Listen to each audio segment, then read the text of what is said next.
Championships, $100 million deals, and all the spotlight you can imagine sometimes just isn't enough. Certain players had dreams as a kid they wanted to accomplish. Others had beef behind the scenes that pushed them over the edge. One instance came when someone felt they were better than LeBron James, and this ego, this delusion, caused some of the most ridiculous trade demands ever. With Kobe being such a legendary player in LA, too many people surprised he didn't actually want to be there.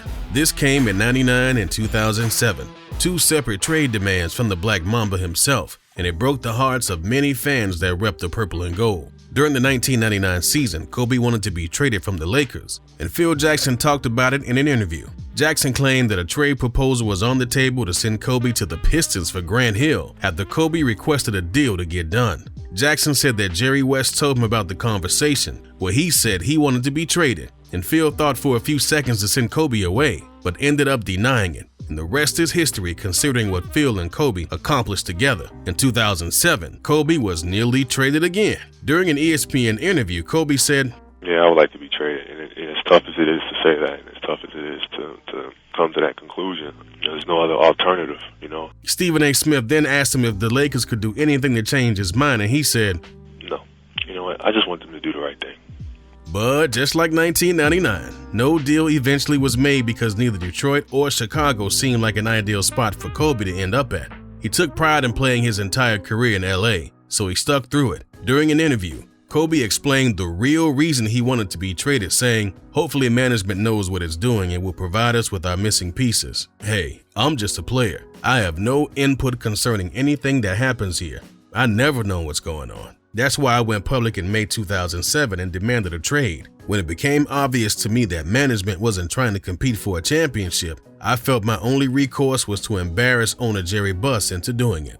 With Kyrie being a huge part of the Cavaliers team since he was drafted, even a championship and 4 finals appearances in a row couldn't heal the beefs brewing behind the scenes. In 2017, Kyrie shocked the world demanding a trade from the Cavaliers. This happened in July during a meeting with Cavaliers owner Dan Gilbert. Kyrie told him that he wanted to be a part of a team where he was more of a focal point and star rather than just a sidekick to LeBron. NBA.com's David Aldridge reported that Kyrie requested to be traded to the Bulls so he could play alongside Jimmy Butler, but the deal didn't fall through, so it left teams like the Spurs, Knicks, Heat, and Wolves in the mix. But of course, with Irving demanding a deal out of nowhere, Cleveland had to do what was best with the situation and traded him to the Celtics.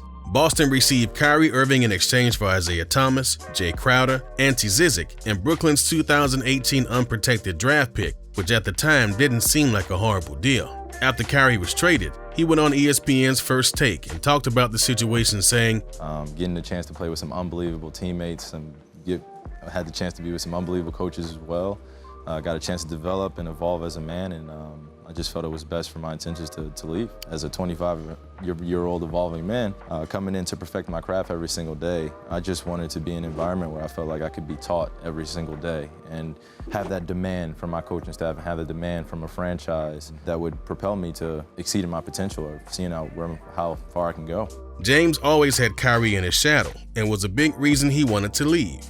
And during an interview, LeBron talked about it and said, "You know, I was wondering if something I could have did better to make him not want to be traded. Is it the way that the season finished, or was it me coming back in the first place? Was it the coaching changes or the GM change? I don't know. I had so many different emotions go through my head, and try to do whatever I could do to help the kid out, be the best player he can be.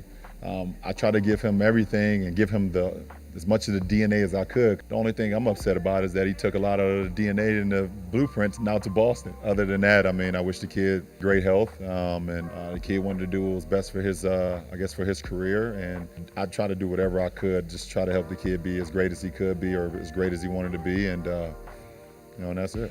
With Carmelo Anthony having a team completely built around him in Denver, making the Western Conference Finals in 2009 wasn't enough. He wanted an opportunity he dreamed about when he was a kid, and because of a Knicks teammate, Carmelo got his wish granted. In August of 2009, Carmelo Anthony met with Nuggets team officials and made it clear that he wanted to be traded as soon as possible. Anthony's agents gave the Nuggets a list of teams that Anthony wanted to play for, but the main focus was a team he dreamed to be a part of. The Knicks and the Nuggets eventually agreed to a blockbuster 3-team trade that sent him to the Big Apple. There's always been drama surrounding Melo's name, so after the deal was done, Nuggets head coach George Karl said, "I'm glad it's over. I'm glad it's an opportunity to reinvent. I think everybody handled it as classy as you could handle it. There's some sadness to it. There always will be." Anthony's good friend and soon-to-be teammate Amari Stoudemire talked about the deal, saying, "Everyone needs a 1-1-8 punch. And so with the ways that we both can score, we're very versatile, so it's hard to guard us. It's what he wants.